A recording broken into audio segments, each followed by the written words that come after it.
27 जुलाई 2025 रविवार। पहला पाठ उत्पत्ति ग्रंथ अध्याय 18 पद संख्या 20 से 32। प्रभु ने कहा, सोदोम और गोमोरा के विरुद्ध बहुत ऊंची आवाज उठ रही है और उनका पाप बहुत भारी हो गया है। मैं उतर कर देखना और जानना चाहता हूँ कि मेरे पास जैसी आवाज पहुँची है उन्होंने वैसे किया अथवा नहीं। वे दो पुरुष वहां से विदा होकर सोदोम की ओर चले गए। प्रभु इब्राहिम के साथ रह गया और इब्राहिम ने उनके निकट आकर कहा, क्या तू सचमुच पापियों के साथ साथ धर्मियों को भी नष्ट करेगा?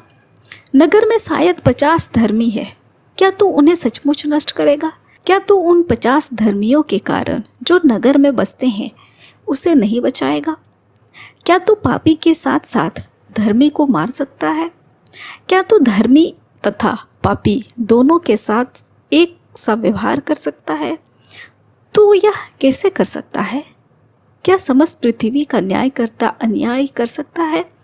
प्रभु ने उत्तर दिया, यदि मुझे नगर में 50 धर्मी भी मिले तो मैं उनके लिए पूरा नगर बचाए रखूंगा। इस पर इब्राहिम ने कहा, मैं तो मिट्टी और राख हूँ, फिर भी क्या मैं अपने प्रभु से कुछ कह सकता हूँ? हो सकता है कि 50 में 5 कम हो। क्या तो 50 की कमी के कारण नगर नष्ट करेगा? उसने उत्तर दिया, यदि मुझे नगर में 45 धर्मी भी मिले तो मैं उसे नष्ट नहीं करूँगा। इब्राहिम ने फिर उससे कहा, हो सकता है वहाँ केवल 40 मिले। प्रभु ने उत्तर दिया, 40 के लिए मैं उसे नष्ट नहीं करूँगा। तब इब्राहिम ने कहा, मेरा प्रभु क्रोध ना करे और मुझे बोलने दे, हो सकता है कि वहाँ केवल 30 मिले। उसने उत्तर दिया, यदि मुझे वहाँ 30 भी मिले तो मैं उसे नष्ट नहीं करूँगा। इब्राहिम ने कहा, तू मेरा घृष्टता क्षमा कर, हो सकता है कि केवल 20 मिले। और उसने उत्तर दिया, 20 के लिए मैं उसे नष्ट नहीं करूँगा। इब्राहिम ने कहा, मेरा प्रभु बुरा ना माने तो मैं एक बार और निवेदन करूँगा, हो सकता है कि केवल 10 मिल जाए। और उसने उत्तर दिया, 10 के लिए भी मैं उसे नष्ट नहीं करूँगा। यह प्रभु की वाणी है। ईश्वर को धन्यवाद। भजन अनुवाक्य। हे प्रभु, जिस दिन मैंने तुझे पुकारा उसी दिन तूने मेरी सुनी। हे प्रभु, मैं सारे हृदय से तुझे धन्यवाद देता हूँ क्योंकि तूने मेरी सुनी है। मैं स्वर्गदूतों के सामने तेरा गुणगान करूँगा और तेरे पवित्र मंदिर में धन्यवाद करूँगा। हे प्रभु, जिस दिन मैंने तुझे पुकारा उसी दिन तूने मेरी सुनी है। तेरे अपूर्व प्रेम और सत्य प्रतिज्ञता के कारण मैं तुझे धन्यवाद देता रहूँगा। जिस दिन मैंने तुझे पुकारा उसी दिन तूने मेरी सुनी और मुझे आत्मबल प्रदान किया। अनुवाक्य। हे प्रभु, जिस दिन मैंने तुझे पुकारा उसी दिन तूने मेरी सुनी। प्रभु महान है, वह दीनों पर दया दृष्टि करता है, घमंडियों से मुंह फेर लेता है। तू विपत्ति में मेरी रक्षा करता है और मेरे शत्रुओं को निराश कर देता है। अनुवाक्य। हे प्रभु, जिस दिन मैंने तुझे पुकारा उसी दिन तूने मेरी सुनी। तूने हाथ बढ़ाकर मुझे बचा लिया है, तेरा दाहिना हाथ मेरी रक्षा करता रहता है। हे प्रभु, तेरा प्रेम चिरस्थायी है, अपनी दृष्टि को सुरक्षित रखने की कृपा कर। अनुवाक्य। हे प्रभु, जिस दिन मैंने तुझे पुकारा उसी दिन तूने मेरी सुनी। दूसरा पाठ कलोसियों के नाम संत पौलुस का पत्र अध्याय 2 पद संख्या 12 से 14।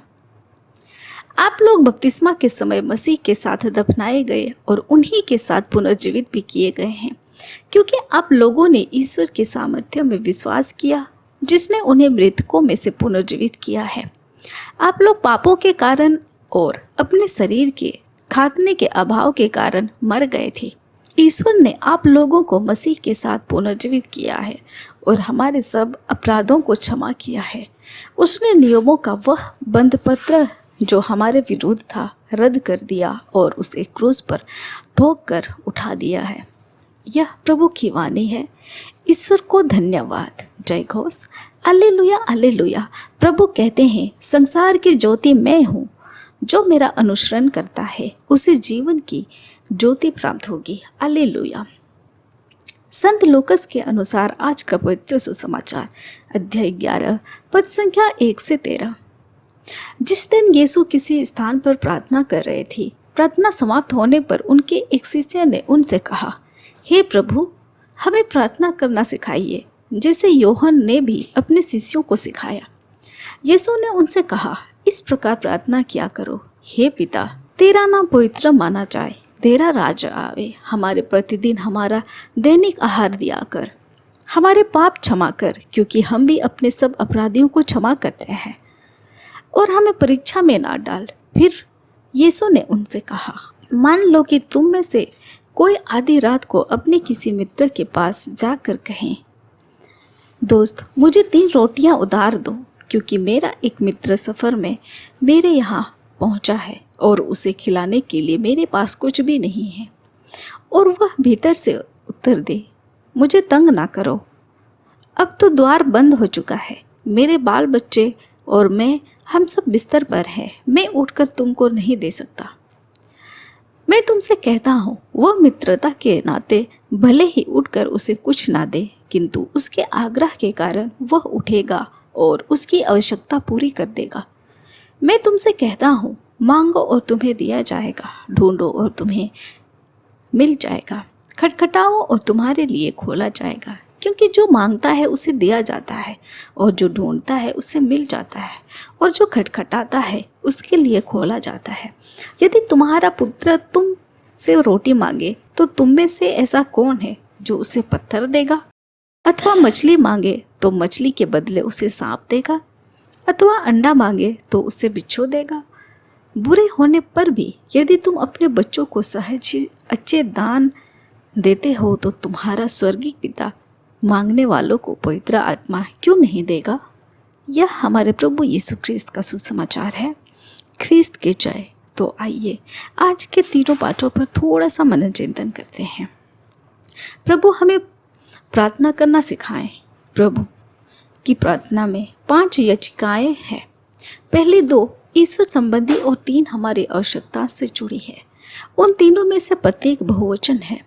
हमें दे दो, हमें माफ कर दो, हमें बचाओ, जो विश्वासी समुदाय पर जोर देता है, जिसका हम भी हिस्सा है। परंतु मत्ती की इस प्रार्थना के संस्करण में 7 याचिकाएं सम्मिलित है।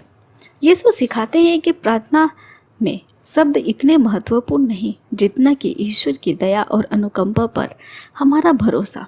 सच्ची प्रार्थना अंततः ईश्वर के प्रति विश्वास और समर्पण के संदर्भ में है।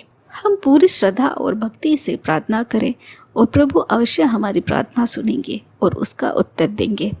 आमीन। आप सभी को जय यीशु।